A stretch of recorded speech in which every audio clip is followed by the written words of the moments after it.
Pon el puntito rojo. Hola, Luis. Buen día. ¿Qué tal? ¿Cómo Buenas estás? noches. Buenas tardes.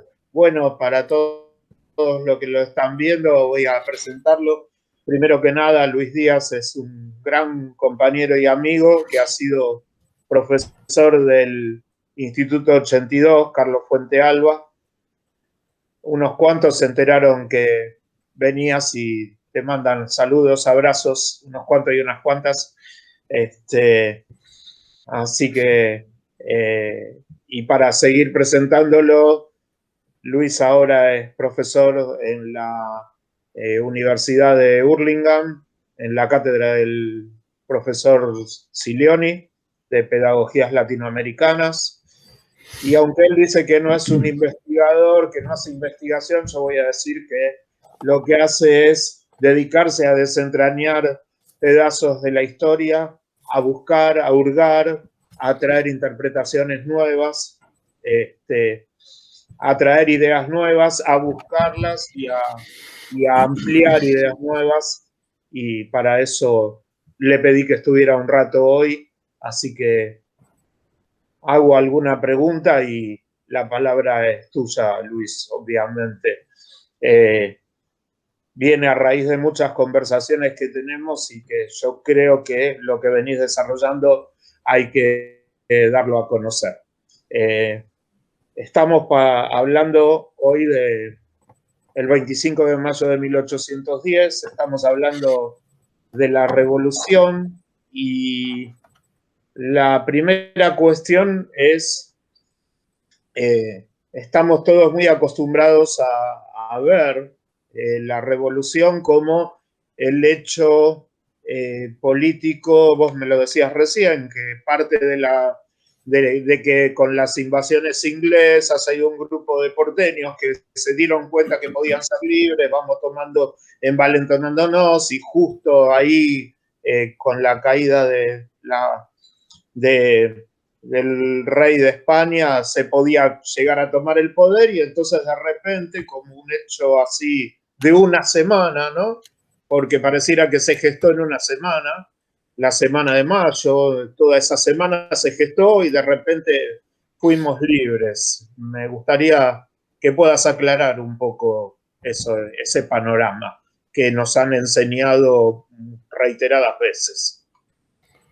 Bueno, hola, buenas tardes o buenas noches a todas y a todos. Gracias.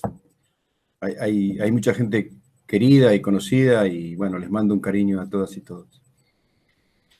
Lo que vos decías, me parece que estamos acostumbrados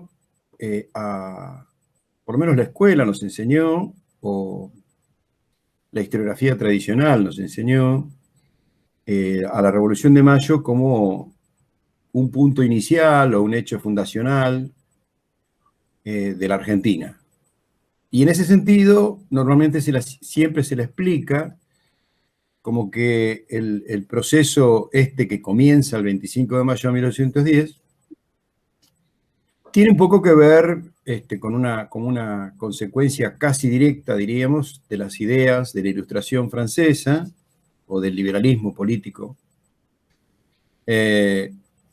como una consecuencia también de las invasiones inglesas, y de alguna manera como una consecuencia de lo que ocurría en España con la crisis monárquica y la invasión napoleónica y la prisión de Fernando VII.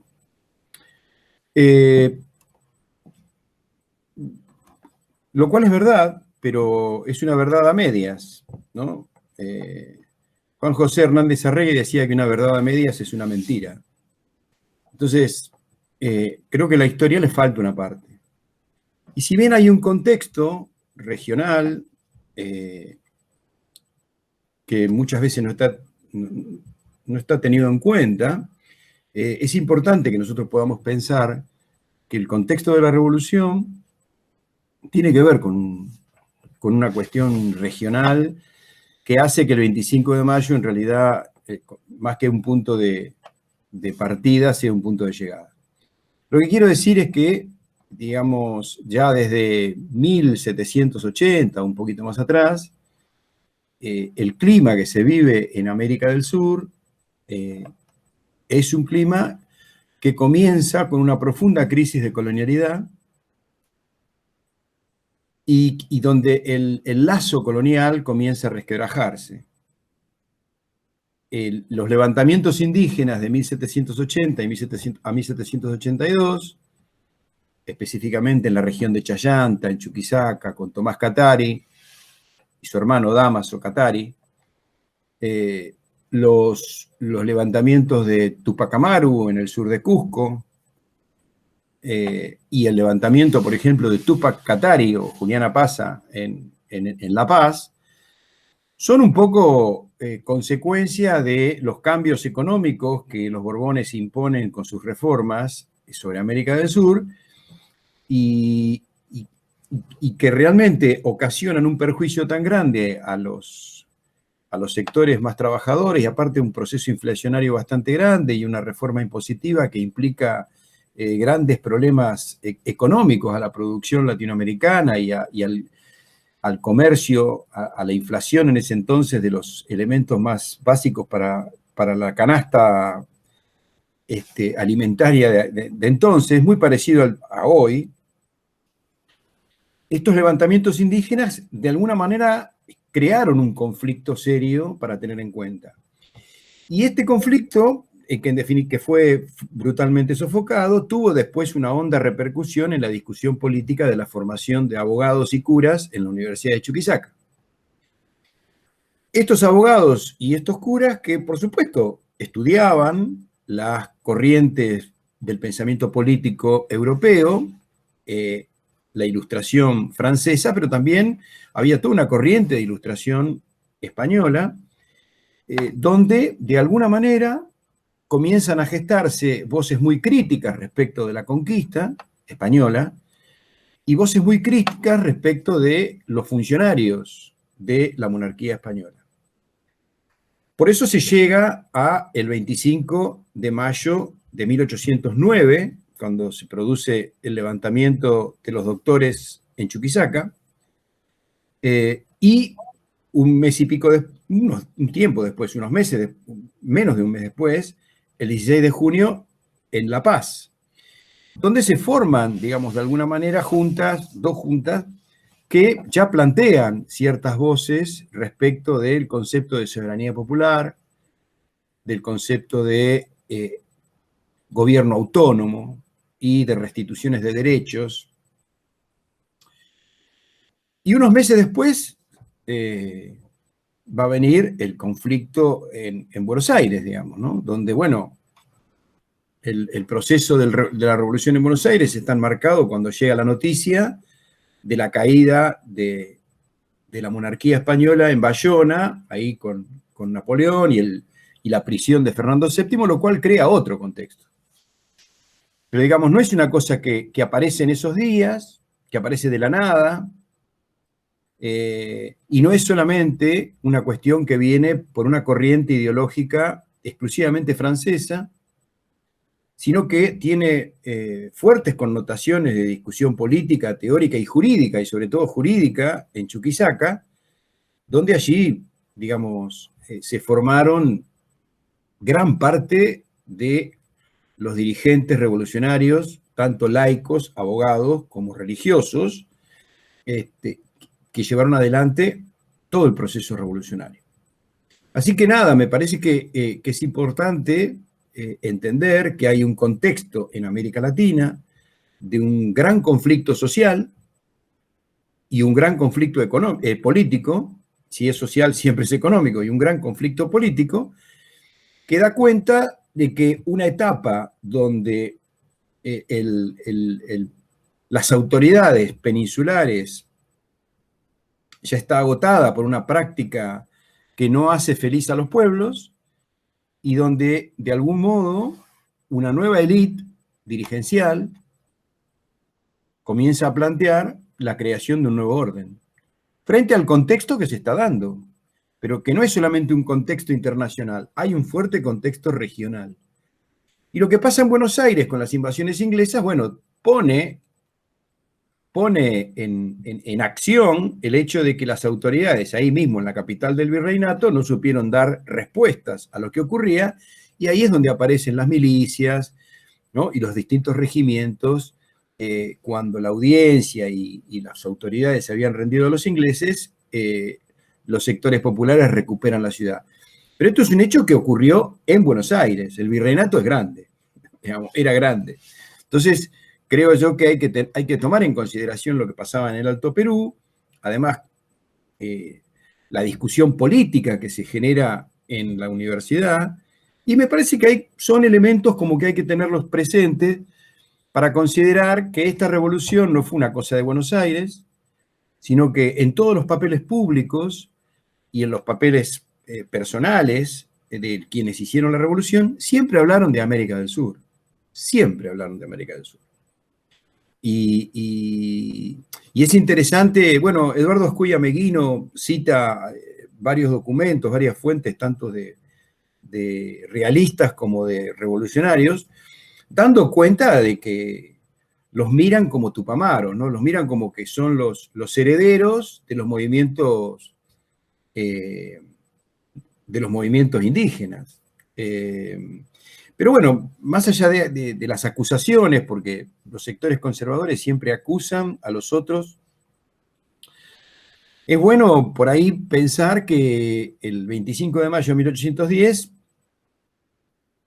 se gesta en Buenos Aires algo que se concreta, quiero decir, en Buenos Aires, un hecho político que en realidad tiene repercusiones bastante hondas, de todo un contexto internacional, continental y regional.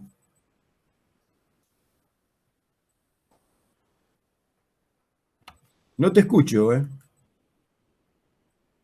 Estaba apagado el micrófono. Le decía que para no irnos mucho del tiempo que tenemos, por un lado estás diciendo claramente que la revolución se gesta en otros espacios, ¿no? Inicialmente, y que Buenos Aires es parte de eso, pero no es donde empieza, sino que de alguna manera está culminando. Es interesante. Y sí, porque, a ver, porque Mira que yo te agrego algo para, me imagino para dónde vas a seguir. Te iba a preguntar concretamente quiénes son los que estudiaron en Chuquisaca, sí, que después participan en la revolución, ¿no? Porque me parece que no son cualquier nombre los que traen de allá todo esto que vos decís que se estaba gestando. Y agregarlo a lo que ibas a decir de sí, no, lo que iba a decir es lo siguiente. Si hay un principio que se discutió el 22 de mayo de 1810, es dónde reside la soberanía. En el Cabildo Abierto. Claro. ¿Dónde reside la soberanía? ¿En el rey? Los realistas defendían que la soberanía reside en el rey, o en España. Y los revolucionarios planteaban la soberanía popular. El concepto de soberanía popular, y sobre todo ellos plantean que no estando el rey, ese derecho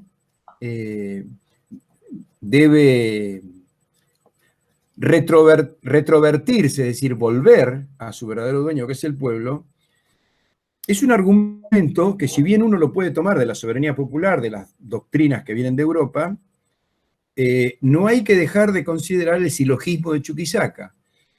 El silogismo de Chuquisaca es un principio jurídico que se formula en la universidad que plantea, a ver, América es una posesión de la persona del rey, no de España, es del rey. Y si no está el rey, los derechos soberanos deben volver a sus verdaderos dueños, que son los pueblos. En consecuencia, esa soberanía, que no es delegable a ninguna persona ni a ningún organismo, que podría ser el Consejo de Regencia o Carlota Joaquina, o ese principio de soberanía que no es delegable, vuelve al pueblo. Entonces, ahí hay un principio jurídico profundamente americano, que coincide obviamente con para algunos con la teoría suareciana del poder, para otros con todas las concepciones jurídicas europeas de la soberanía popular, pero ahí hay un concepto jurídico discutido en la Universidad de Chuquisaca. Además de que allí se armaban las tertulias americanas y algunas sociedades entre estudiantes afines por regiones o afines por ideologías, y donde circulaban muchos papeles, ¿no? Papeles, me refiero a papeles políticos, discusión política en las tertulias. El catecismo jurídico cristiano de los hermanos, se me fue el apellido ahora. Cuando me pasa esto me di cuenta por qué me tuve que jubilar. Ya va a volver. De los hermanos Sudáñez, ahí está, ¿no? Que son, digamos, los responsables del levantamiento tanto en Chuquisaca pero sobre todo en La Paz. Y después, por ejemplo, el encuentro entre Atahualpa y Fernando VII en los Campos Elíseos, que es un manuscrito de Bernardo de Monteagudo, donde tanto los hermanos Sudáñez como Monteagudo, ahí ellos ya hablan de soberanía popular. Y hablan fuertemente contra la conquista de América y hablan fuertemente contra los déspotas y los tiranos, que son los funcionarios de la monarquía española. Bueno, dicho esto, digamos, hay en el Cabildo Abierto 22 de mayo un fuerte componente de una doctrina jurídica elaborada, discutida, pensada, debatida en la Universidad de Chuquisaca. Mirá, de los abogados presentes ese día en el Cabildo Abierto, Paso, Castelli, Moreno, los dos Morenos, Mariano y su hermano, Manuel. Vicente López y Planes, Tomás Manuel de Anchorena. Bueno, el 60% de los abogados que estaban ese día eran todos egresados de Chuquisaca. Julián Segundo Agüero. Bueno, ahí el listado es largo. Te agrego, ¿no? Digamos, todos los abogados que hicieron el levantamiento de Chuquisaca en 1809 eran egresados de Chuquisaca, obviamente. El 35-40% de los miembros de la Junta Tuitiva de La Paz eran egresados de Chuquisaca. Manuel Osencio Padilla, el esposo de Juana Zurduy, estudió en Chuquisaca. Juan Manuel Güemes, el hermano mayor, egresado de Chuquisaca. Toda la familia Gorriti, el cura Molina, pariente de Bernardo de Monteagudo, Juan José Castelli, Juan José Paso, todos egresados de Chuquisaca. El 40% se formó ahí.